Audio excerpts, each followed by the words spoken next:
Bismillahirrahmanirrahim. Assalamualaikum warahmatullahi wabarakatuh. Alhamdulillahi rabbil alamin. Wassalatu wassalamu ala asrafil anbiya'i wal mursalin, Sayyidina Muhammadin wa ala alihi wa sahbihi ajmain. Subhanaka la ilma lana illa ma'alamtana innaka antal alimul hakim. Subhanaka Allahumma rabbana wa bihamdika ashhadu an la ilaha illa anta astaghfiruka wa atubu ilaih. Astaghfirullahaladzim, Astaghfirullahaladzim, Astaghfirullahaladzim, Allazi la ilaha illa huwal hayyul qayyum wa atubu ilaih. Min jami'il ma'asi wa dhunub, la hawla wa la quwwata illa billahil aliyyil azim. Kita telah diberikan modal untuk menjadi cerdas oleh Allah yang bernama pikiran. Tugas pikiran adalah memahami. Tetapi terkadang suatu saat tugas pikiran untuk memahami mungkin harus dihentikan, harus diistirahatkan. Karena terkadang segala sesuatu yang coba untuk dipikirkan, terutama hal-hal yang melampaui batas, dengan pikiran yang terbatas mungkin tidak akan terjangkau lagi. Oleh karena itu, pada titik tertentu, tugas-tugas memahami dari pikiran mungkin suatu saat harus diistirahatkan. Dan yang luar biasa dari pengalaman saya, ketika kita mampu mengistirahatkan tugas pikiran untuk memahami, malah justru pikiran ini lebih mudah untuk memahami. Karena saat itu pikiran menjadi tenang. Saat itu pikiran menjadi tidak berisik lagi. Ketika pikiran sedang hening, bening, justru yang dominan di dalam diri kita adalah jiwa kita. Sehingga aliran pengetahuan dan pemahaman pada pikiran akan mengalir dari jiwa kita. Dan itu yang mengalir melampaui pikiran orang kebanyakan. Yang mengalir ke dalam pikiran malah justru melampaui ekspektasi kita. Di situ yang mengalir adalah intuisi dan pemahaman-pemahaman yang melampaui batas. Itulah barangkali kenapa di dalam dunia spiritual banyak orang mengajarkan no mind, no self, tanpa pikiran, melampaui pikiran. Dalam bahasa kerennya sering disebut dengan meditasi. Dan meditasi itu pada dasarnya adalah melampaui pikiran. Kalau kita mendengarkan syair lagu yang disampaikan tadi, kita hanya akan bisa menemukan kedamaian apabila kita sudah menyerahkan hidup dan mati kita kepada Allah. Kelihatan syair yang dinyanyikan tadi biasa bagi orang kebanyakan. Tetapi bagi orang yang hidup dengan penuh kesadaran, itu kata-kata yang sangat menyentuh. Bisa jadi kalau saya mengatakan itu adalah intisarinya kehidupan. Itu sebabnya dalam ajaran Islam, kita diajarkan oleh satu ayat yang berbunyi, La tamutunna illa wa antum muslimun. Janganlah kau mati kecuali sudah menjadi orang yang berserah diri. Jadi muslim itu adalah gelar yang diberikan Allah untuk orang yang sudah bisa berserah diri. Jadi muslim itu bukan sekedar pengakuan kita, tapi muslim itu adalah gelar Yang mengaku kita muslim atau tidak muslim tentu saja Allah. Jadi Allah lah yang paling tahu siapa yang muslim, siapa yang tidak muslim. Sehingga sangat mengherankan kalau ada orang kemudian melakukan klasifikasi muslim dan non-muslim. Karena sesungguhnya menurut Al-Quran, muslim dan non-muslim bukan justifikasi manusia. Dan itu sesungguhnya adalah justifikasi Allah. Jadi Allah lah yang paling tahu siapa yang muslim, siapa yang bukan muslim. Jadi muslim itu bukan sekedar pengakuan. Muslim itu kata dasarnya kan Islam. Islam itu adalah damai. Islam itu berserah diri. Jadi muslim sesungguhnya adalah gelar sesungguhnya. Gelar terhormat dari Allah sebelum seseorang mati. Makanya ayat lengkapnya kan, ya ayyuhalladzina amanu taqullah haqqa tuqatih la tamutunna illa wa antum muslimun. Ya ayyuhalladzina amanu, yang diseru pertama adalah orang yang beriman. Lagi-lagi iman pun bukan sekedar pengakuan. Kalau kita mengaku sebagai orang yang beriman sungguh sangat mudah. Tetapi apakah kita diaku sebagai orang yang beriman oleh Allah? Tentu saja kita harus mencari indikator-indikator yang membuktikan bahwa kita sudah jadi orang yang beriman. Level berikutnya adalah ittaqullah. Bertakwalah kepada Allah. La tamutunna illa wa antum muslimun. Janganlah kau mati kecuali kamu sudah menjadi orang yang berserah diri. Jadi dapat diambil kesimpulan, modal untuk menjadi orang yang berserah diri itu dua. Yang pertama iman, yang kedua takwa. Nah, iman pun kadang-kadang ya hanya dipahami secara luar, secara kulit menjadi dangkal. Rasulullah sudah mengajarkan terminologi iman dalam kerangka yang jauh lebih luas. Yang wujud terakhirnya iman itu adalah pelayanan dan kasih sayang. Yang wujud terakhirnya itu iman itu adalah kepedulian pada orang lain. Dan iman itu oleh Rasulullah sendiri tidak ada dikaitkan dengan ritual-ritual agama. Karena ritual agama itu bagi para nabi dan para rasul adalah sarana untuk membuat seseorang menjadi peka terhadap orang lain. Dan puncaknya iman adalah kepedulian pada sesama. Oleh karena itu, ya, persembahan kepada Allah yang paling agung adalah ya, menolong orang-orang yang butuh pertolongan. Karena Allah menyatakan dalam Asmaul Husna, beliaulah yang zahir, beliau juga yang batin. Yang luar biasa, ya, pelajaran dari Allah dari fakta ke konsep. Bukan dari konsep ke fakta, dari fakta ke konsep. Beliau menyatakan ad-dhahiru al-batinu. Dari fakta ke konsep, dari dohir ke batin. Luar biasa. Jadi kalau kita mendengarkan lantunan syair lagu tadi itu dengan penuh kesadaran, hening bening pikiran kita. Kata-katanya sangat luar biasa. Serahkanlah hidup matimu kepada Allah, maka hatimu akan menjadi damai. Dan ini perlu kupasan yang lebih dalam. Lalu modal untuk menjadi orang yang berserah diri itu tadi dua. Satu iman, yang kedua adalah takwa. Takwa sendiri hurufnya ada 4. Huruf yang pertama adalah ta. Kalau orang-orang bijak mengatakan ta itu singkatan dari tawadhu. Huruf yang kedua adalah qaf. Qaf itu artinya qanaah. Huruf yang ketiga adalah waw. Waw itu adalah waro. Dan huruf yang keempat adalah alif. Alif itu ikhlas. Kalau kita punya yang 4 tadi, tawadhu, qanaah, waro, dan ikhlas, itu sudah sangat luar biasa. Itu harta karun yang tidak dimiliki banyak orang. Apa artinya tawadhu? Tawadhu itu sering diartikan rendah hati. Bukan rendah diri, rendah hati. Karena rendah hati itu adalah satu-satunya bakat yang harus dijunjung tinggi. Karena lewat kerendahan hati hidup menjadi mudah. Orang yang menyatakan dirinya siapa, lalu ada kesombongan dalam dirinya, sulit.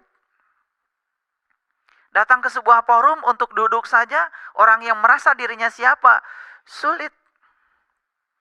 Kalau semua kursi sudah penuh, pasti dia akan marah. Mana kursi buat saya? Kenapa tidak menyediakan ruang kosong buat saya? Karena dirinya menganggap dirinya siapa. Tapi orang yang tidak menganggap dirinya siapa, bahkan dirinya bukan siapa-siapa, ketika tidak ada kursi, mungkin duduk di bawah lesehan saja dan jadi masalah. Coba lihat orang-orang yang menganggap dirinya siapa, untuk parkir saja mungkin susah. Hanya untuk memarkir kendaraan saja susah. Tetapi orang-orang yang rendah hati, yang tidak menganggap dirinya siapa, mudah di mana-mana. Mungkin ketika restoran mahal yang dia tuju, sesuai dengan tingkat ekonomi yang dia punya, lagi penuh, mungkin dia dengan mudahnya mencari restoran lain yang buka, walaupun levelnya tidak seperti itu. Kan sangat mudah.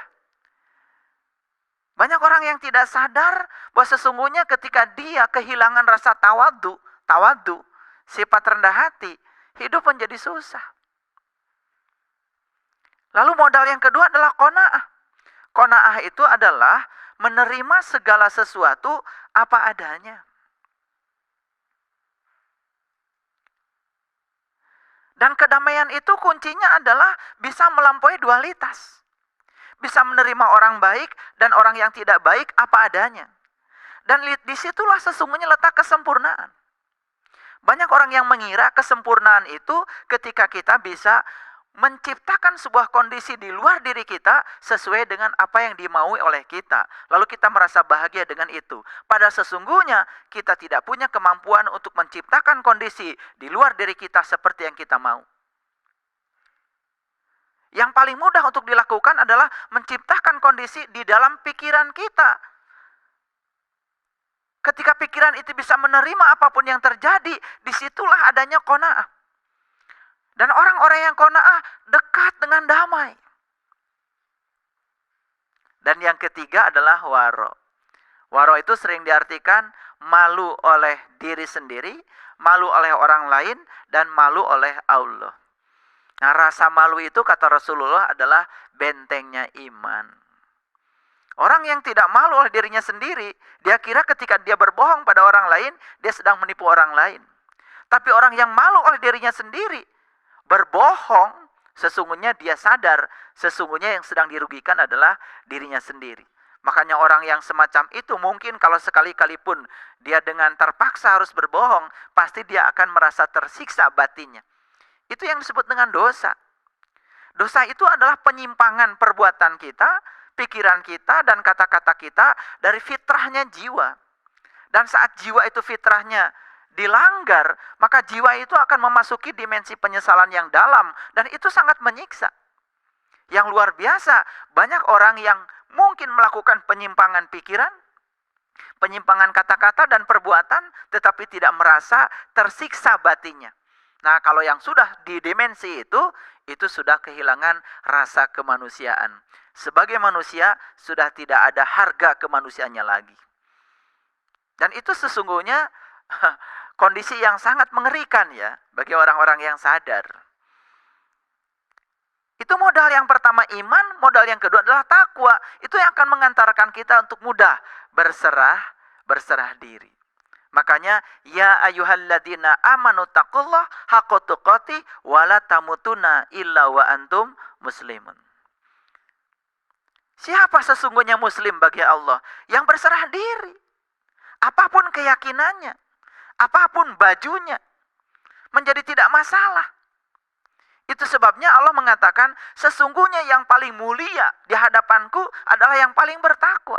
Karena takwa akan mendekatkan diri kita untuk mudah berserah diri. Dalam Quran surat Al-A'raf ayat 126, ada satu doa yang sangat indah. Mungkin yang sudah pernah membaca itu, apalagi sudah mengamalkannya, doa ini sangat luar biasa bagi saya. Bunyi doanya sederhana. Dalam Quran surat Al-A'raf ayat 126, ada satu doa yang sangat indah. Mungkin yang sudah pernah membaca itu, apalagi sudah mengamalkannya, doa ini sangat luar biasa bagi saya. Bunyi doanya sederhana. Allahumma rabbana afrig alaina sobron wa tawafana muslimin. Hanya dua kata kuncinya. Ya Allah, jadikanlah aku orang yang sabar. Dan matikan aku dalam keadaan berserah diri. Ya Allah, jadikanlah aku orang yang sabar dan matikan aku dalam keadaan berserah diri. Dan Allah itu, ya, Allah itu dalam sebuah kitab, ya, Allah berfirman seperti ini. Siapa yang mencari, dia akan mendapat. Siapa saja yang mengetuk pintu, maka pintu akan terbuka. Kalau kamu saja dimintai oleh anakmu roti, pasti kamu tidak akan ngasih batu. Kalau kamu saja dimintai anakmu ikan, pasti kamu nggak akan ngasih ular. Kamu saja yang jahat bisa memberi yang baik untuk anak-anakmu, apalagi aku. Itu kata Allah. Dalam sebuah kitab, ya, Allah berfirman seperti itu. Aduh, kalau saya memperhatikan itu luar biasa. Mungkin kita malu ya kalau membacanya dengan penuh kesadaran. Kamu saja yang jahat dimintai anakmu roti, tidak pernah memberi batu. Kamu saja yang jahat dimintai ikan, tidak pernah memberi ular. Apalagi aku. Apa yang tidak aku berikan kepada permintaanmu? Silakan Bapak Ibu. Sekarang ucapkan kepada Allah, ya Allah, jadikanlah aku orang yang sabar. Langsung diproses doa kita. Di sini juga, sekarang juga. Ingat, cara Allah mengabulkan doa kita selalu melewati proses. Itulah kun fayakunnya Allah. Kun fayakunnya Allah itu tidak seperti yang dipahami oleh kedangkalan berpikir kita. Karena banyak orang yang mengatakan kun fayakunnya Allah itu seakan-akan Allah itu melanggar ya hukum alam. Tidak. Kun fayakunnya Allah itu melewati proses. Coba perhatikan. Kalau kita sakit, bagaimana cara Allah menyembuhkan? Kan tidak pernah ya ada yang terluka menganga, kemudian dengan kun fayakunnya Allah, kemudian tiba-tiba lukanya hilang. Tidak seperti itu. Allah mengajarkan kepada kita, aku pun butuh waktu untuk menyembuhkannya. Jadi kalau Allah saja butuh waktu untuk menyembuhkannya, maka kita jangan terburu-buru untuk ingin sembuh. Siapa tahu di balik rasa sakit yang sedang diajarkan Allah kepada kita, Allah sedang mengajarkan sebuah berkah yang kita tidak lihat berkahnya karena dengan kedangkalan pikiran kita. Bagaimana kun fayakun itu bekerja? Kun fayakun itu melewati proses. Begitu kita sakit, ada luka yang menganga, apa yang dilakukan oleh Allah? Diuntai secara perlahan sel-sel yang rusak itu menjadi berikatan kembali, dan dalam kurun waktu tertentu kita bisa melihat bahwa bekas luka itu sembuh. Tetapi bekasnya masih ada? Terkadang masih ada. Betul nggak? Jadi Allah saja, ya, Allah saja perlu proses. Dan kun fayakunnya Allah adalah proses. Jadi saat kita minta sabar kepada Allah, dalam sekejap mungkin kita akan dihadapkan pada segala ya kontradiksi dalam hidup. Dan lewat itulah kita diajarkan sabar. Lalu berikutnya apa? Wa tawafana muslimin. Matikan aku dalam keadaan berserah diri. Karena apa? Kalau kita belum berserah diri kepada Allah, ya tidak akan bisa mati. Mati sekedar berpisah raga dengan jiwa. Tetapi mungkin jiwa yang sudah berpisah dari raga yang asalnya dari Allah masih melekat pada segala sesuatu selain daripada Allah. Ketika masih melekat pada sesuatu yang selain daripada Allah, jiwa tidak bisa pasrah kepada Allah. Apa yang terjadi? Kan tidak akan bisa pulang kepada Allah. Jadi kenapa Allah mengajarkan kepada kita sebuah doa yang indah seperti itu? Wa tawafana muslimin, matikan aku dalam keadaan berserah diri, karena Allah rindu kepada kita. Allah itu sangat rindu, ingin kita pulang, dan ingin agar kita pulang dalam keadaan seperti saat kita ditiupkan. itulah keriduan Allah kepada kita. Itu sebabnya kalau kita belajar lebih dalam, saya ingin menyampaikan sebuah statement yang disampaikan oleh seorang filosof yang amat saya kagumi, namanya Meister Eckhart.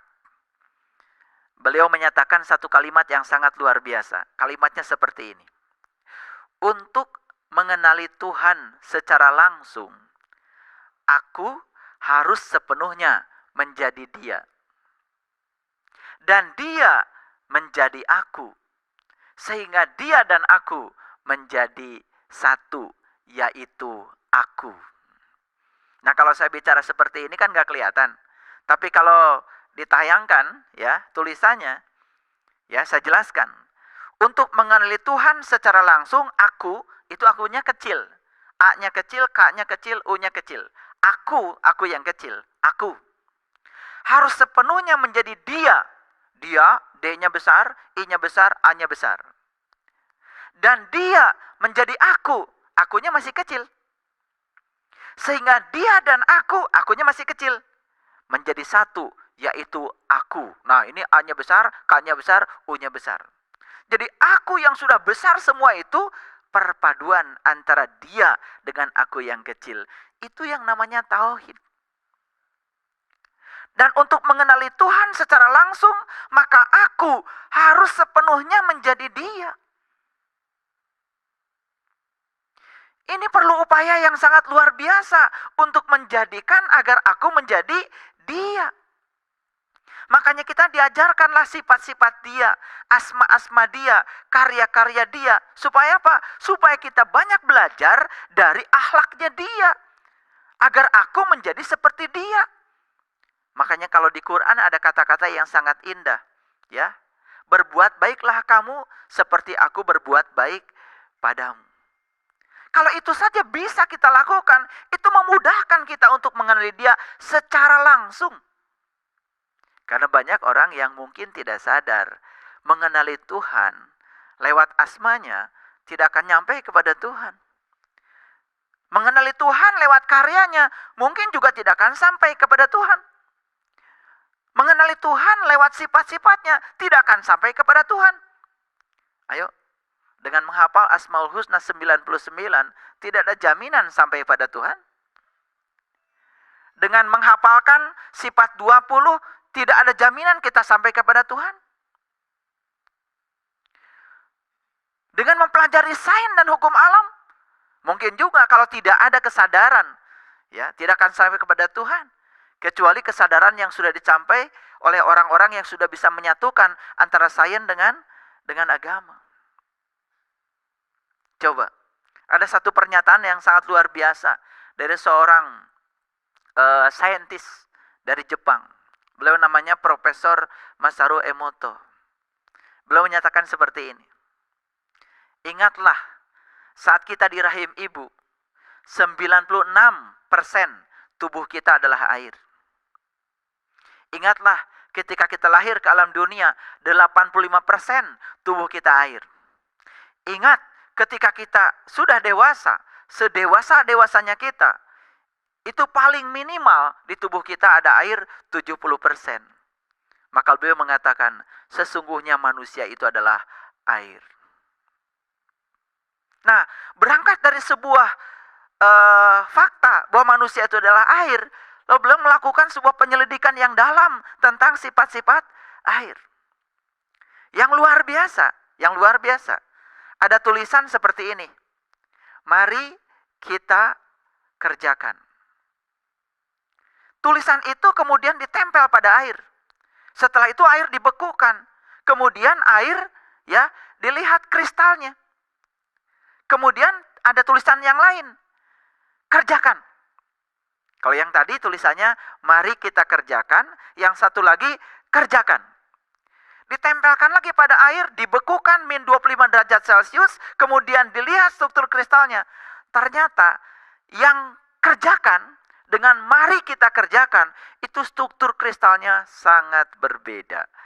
Yang mari kita kerjakan ternyata diamond. Indah sekali struktur kristalnya. Kalau kita melihat struktur kristal air yang itu, Sepertinya air itu sedang bahagia.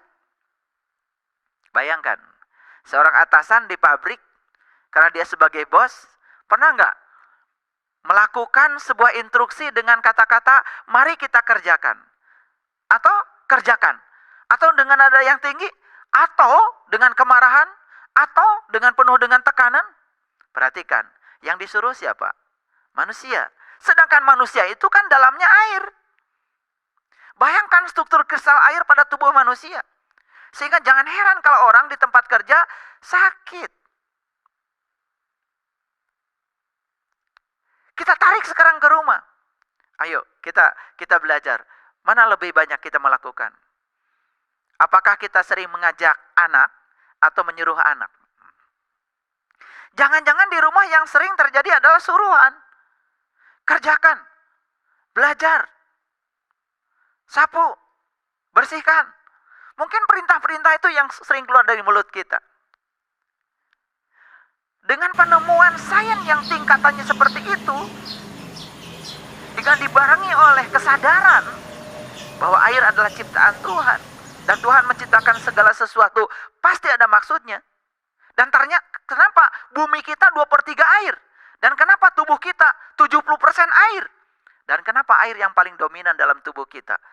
Mungkin kalau kita menyadari itu saja, saat kita mau berbicara buruk kepada orang lain, mungkin kita mikir dulu. Itu sebabnya hati-hati. Karena ada gelombang positif, ada gelombang negatif. Setiap benda memancarkan gelombang, dan gelombang itu yang disebut dengan hado. Makanya teknik pengobatan ya yang mungkin tidak pernah terpikirkan oleh kita di dunia modern seperti ini, melampaui dunia kedokteran. Coba perhatikan, pernah nggak ada orang yang stres? Pernah lihat nggak orang stres? Atau pernah nggak kita mengalami stres? Sering kan? Stres itu artinya tegang, itu bahasa Inggris. Nah, ketegangan itu dari mana muncul? Dari rasa cemas, rasa takut, rasa khawatir, kan munculnya jadi tegang. Atau ilmu yang kita miliki tidak sebanding dengan masalah yang sedang kita hadapi, kan timbul tegang. Stres itu tegang loh. Coba perhatikan, ya. Kalau misalkan kita punya plastik, ditarik,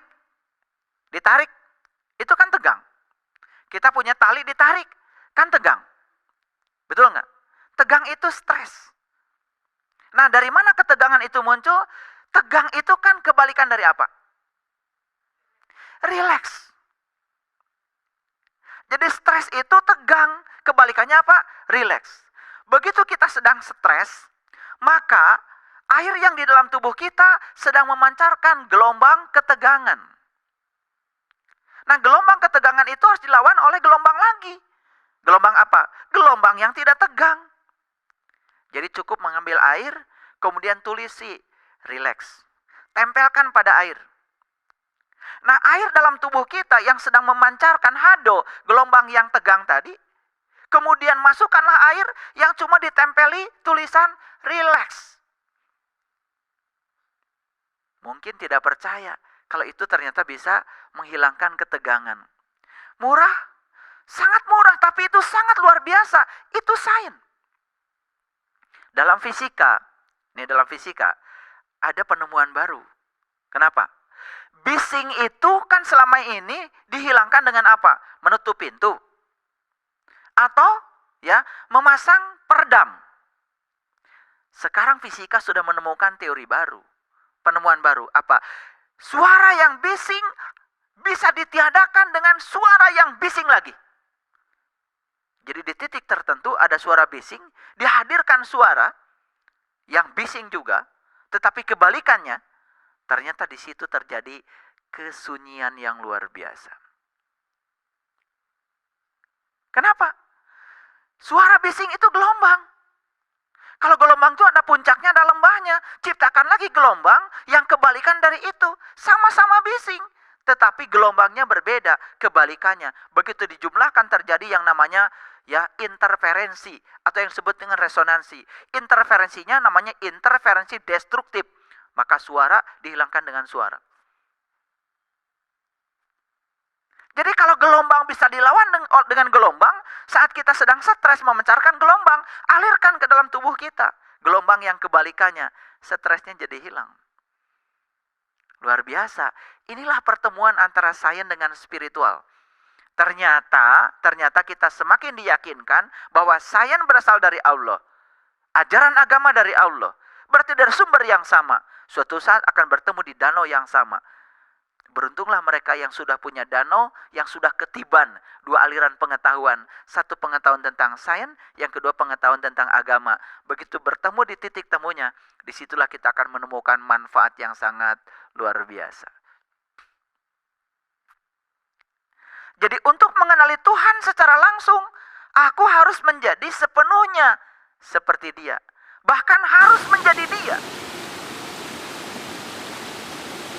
Saya pernah memberikan pertanyaan kepada murid-murid saya. Pertanyaannya begini, ya, coba, sebenarnya bukan pertanyaan, tapi ini lebih banyak mengajak. Coba kita ambil kertas, kemudian tuliskan sifat-sifat Tuhan yang kita tahu. Lalu tuliskan sifat-sifat kita yang kita tahu. Dan kita yang paling tahu sifat kita, bukan? Coba lihat, berselaras atau berlawanan. Misalkan contoh seperti ini. Ketika kamu mau memberi, berharap apa?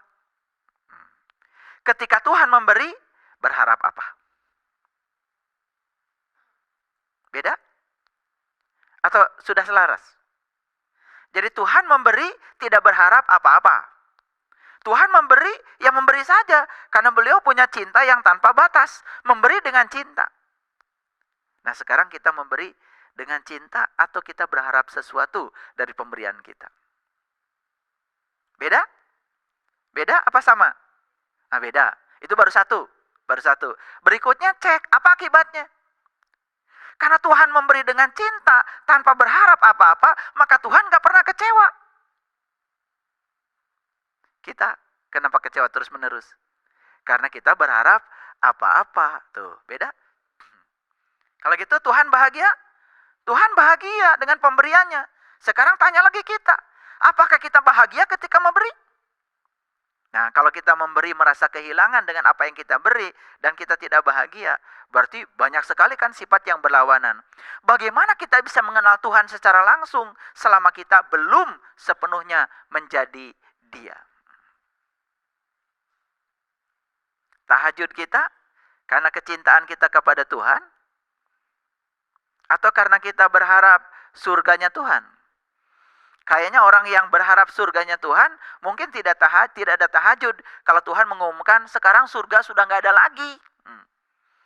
Jadi kalau ada pengumuman dari Tuhan bahwa surga sudah tidak ada lagi, mungkin dia berhenti. Bahkan dia pun berhenti tahajud ketika ada pengumuman neraka sudah dihapus. Karena dia semata-mata menyembah Tuhan cuman karena pengen surga, takut neraka. Bukankah itu kesadaran yang berbeda dengan kesadaran Tuhan? Tetapi kita terus mempertahankan kesadaran itu. Yang nyata-nyata kesadaran yang semacam itu tidak pernah mengubah kita menjadi tambah baik. Makanya kita banyak masalah. Itu sebabnya kalau berguru kepada Einstein mengatakan begini. Selama kesadaranmu pada saat menyelesaikan masalah sama dengan kesadaranmu pada saat terjadinya masalah, maka kamu tidak akan pernah bisa menyelesaikan masalah. Einstein mengatakan begini. Selama kesadaranmu pada saat menyelesaikan masalah sama dengan kesadaranmu pada saat terjadinya masalah, maka kamu tidak akan pernah bisa menyelesaikan masalah. Jadi menyelesaikan masalah harus meningkatkan kesadaran. Dulu waktu kita SD, ya, apalagi kelas 1 ditanya, ya, 6 kali 7, diuntai dulu 6, 7 kali. Setelah itu dipasanglah jari-jari kita. Yang pertama 6. Kemudian yang kedua 6. Jarinya cuma 10. Dia akan berteriak. Gak cukup katanya jarinya. Karena kesadarannya masih rendah. Sekarang sudah setua ini Bapak Ibu. Ditanya 6 kali 7. Langsung otomatis. Karena udah hafal. Betul gak? Jadi sebetulnya yang membuat kita bisa menjawab 6 kali 7. Itu bukan kehebatan kita berhitung. Tapi kesadaran. Karena kesadaran kita sudah meningkat. Makanya sesungguhnya masalah semua manusia itu sama. Kenapa ada yang bisa menyelesaikan dan yang ada yang tidak menyelesaikan? Persoalannya cuma sederhana, kesadarannya yang berbeda. Kesadaran yang berbeda. Nah, itu sebabnya kita diajarkan oleh semua ya leluhur kita dari semua keyakinan kan meningkatkan kesadaran. Kalau Nabi Muhammad mengajarkan kita walaqad ra'ahu nazlatan ukhra inda sidratil muntaha. Kita harus selalu berada di sidratil muntaha, di puncak kesadaran kita yang paling tinggi. Itu ajaran yang sangat luhur. Makanya semua ritual ibadah yang dilakukan harusnya dalam rangka meningkatkan kesadaran kita. Bukan dalam rangka menumpuk-numpuk pahala kita. Mau ditanya pahala juga kita nggak ngerti. Biar saja Allah ya. Biarkan saja Allah yang menilai semuanya. Tetapi kita juga jangan menjadi orang yang sedikit-sedikit terserah Allah. Sedikit-sedikit terserah Allah. Kan Allah terserah kita. Kan Allah udah bilang, aku terserah kamu. Bukan kita terserah Allah. Berjuang sekeras mungkin untuk membaikkan diri kita. Setelah itu baru berserah diri kepada Allah. Itu berserah diri yang benar. Wa tawaffana muslimin. Wafatkan aku dalam keadaan berserah diri. Lalu apa sih manfaatnya berserah diri? Kalau dalam syair lagu tadi itu, manfaatnya katanya damai. Sekarang kita buktikan, apa betul kalau kita sudah berserah diri itu damai? Dan bagaimana cara damai itu bisa dicapai? Tidak mudah kalau tidak punya pengetahuan. Sekarang saya kasih sebuah ilustrasi seperti ini, ya. Kita kan suka nggak menyatakan, oh si A benar, si B salah, suka nggak? Suka? Suka kan? Suka sekali, hampir tiap hari. Lalu setelah itu kemudian kita berpihak pada si A, kemudian membenci si B. Sering? Sering kan seperti itu? Saya tanya, Allah punya sifat yang seperti itu enggak? Enggak. Allah itu tidak pernah berpihak pada si A, kemudian tidak berpihak pada si B. Kalau ada orang yang kemudian menggambarkan Allah punya sifat yang seperti itu, dia telah menghina Tuhannya. Dan saya yakinkan yang sedang diceritakan oleh orang yang semacam itu bukan Tuhan yang menciptakan dia. Itu Tuhan ciptaan dia. Tuhan tidak punya sifat seperti itu.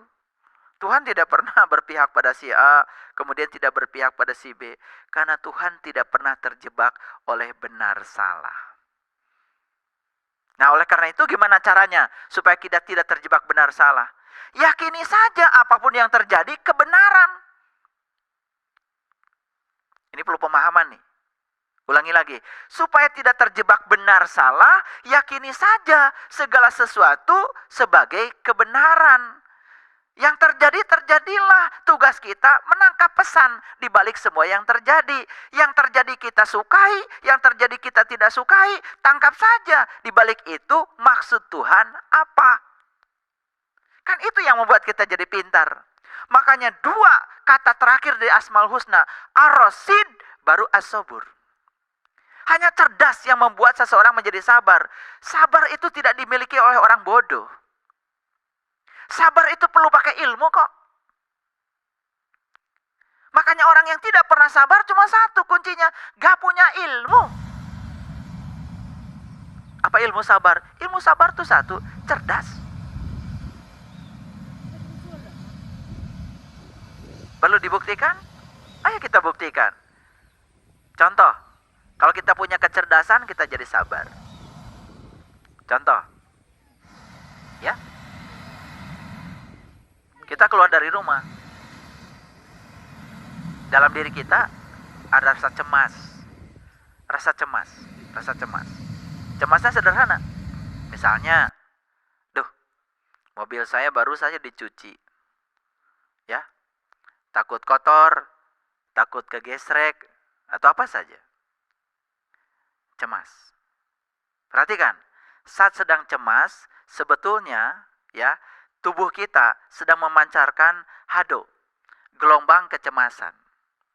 Dan gelombang kecemasan yang dipancarkan oleh tubuh kita yang 70% air ini, itu kan menyebar ke lingkungan. Betul nggak? Apa yang akan terjadi? Begitu terjadi, betul-betul ada yang menggresek, ada sepeda motor, kemudian ada yang seret, ya, menggesek mobil kita. Saya tanya, dua kemungkinan kan? Ada yang tersenyum, dan ada yang marah. Betul nggak? Yang cerdas nih, yang cerdas. Duh, luar biasa. Gara-gara saya cemas, saya membancarkan gelombang kecemasan. Ternyata apa yang saya cemaskan betul-betul terjadi. Ini salah saya. Marah nggak? Enggak, malah dia bisa jadi tersenyum. Dia mentertawakan, ya, kejadian yang baru terjadi, yang sederhana tadi, ya, karena kesalahan dirinya sendiri. Nggak ada orang lain yang disalahkan. Tapi orang yang tidak sadar pasti akan keluar mobil, kemudian dia akan mengejar orang yang ya, membawa sepeda motor tadi yang kemudian menggesek mobil kita, dan kemudian dia marah-marah. Betul? Itu bukti bahwa sabar itu perlu ilmu. Sabar itu perlu pengetahuan. Jadi saya cuma ingin mengatakan pada Bapak Ibu sekalian, jangan cuma asbun, asal ngomong, pokoknya sabar deh. Nggak bisa. Sabar itu nggak bisa pokoknya. Harus ada sesuatu yang mengantarkannya sampai ke jenjang itu. Contoh yang lain. Ada orang marah-marah sama dia. Mungkin dia juga tidak menyadari kesalahan dia apa. Kok saya dimarah-marahin? Orang yang punya pengetahuan, jangan bilang gini, oh, tadi saya baru saja berdoa, Rabbana afrig alaina sobron. Ya Allah, jadikanlah aku orang yang sabar. Inilah pengkabulan Allah bagi saya. Dia akan menerima itu dengan keikhlasan. Tapi orang yang tidak punya pengetahuan, doa-doa, kejadian-kejadian, dia tidak bisa menghubungkan antara doa dengan kejadian. Apa yang terjadi? Dia pasti marah. Yang bingung kan Tuhan. Kata Tuhan, loh, baru saja kamu doa, Rabbana aprik alaina sobron. Sekarang aku kabulkan, aku hadirkan peristiwa untuk menaikkan kesabaranmu. Loh, kamu menolaknya.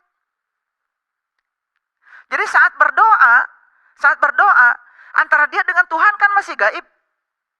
Waktu Rabbana afrig alaina sobron kan masih gaib. Kegaiban itu oleh Tuhan kemudian dinyatakan. Lalu Tuhan mewujudkan diri atau menyuruh kepanjangan tangan Tuhan yang nyata. Yaitu orang yang dihadirkan tadi. Kata Tuhan, saat aku gaib, kamu baik-baik ya sama aku. Tapi saat aku mewujudkan diri dalam wujud yang nyata untuk meningkatkan kesabaranmu, untuk mengabulkan doamu, kamu lari dari aku. Terus kata Tuhan, cukuplah.